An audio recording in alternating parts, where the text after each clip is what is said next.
Assalamu alaikum, урматтуу мекендештер. Көк Токой айылынан 25 соттук участок сатка коюлуп атат. Өзүңүздөр көргөндөй мынакей 60ка 42 метр болгон.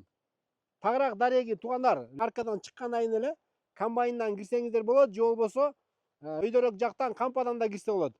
Комбайндын поворотунан киргенде эле биринчи повороттон кайра күнчыгышка жүрүп келгенде эле болжол менен 300 метрден кийин ушу сол жакта бош участокты көрө аласыздар.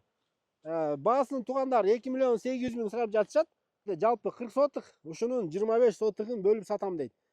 Кимге жакса ушул айыл жергесинен шаарга жакын, ушундай огородду кенен мал бакканга же болбосо клубника, малина өстүрөм дегендерге, коро сарай кенен салам дегендерге чоң участок издеп жүргөндөр үчүн аябай ыңгайлуу.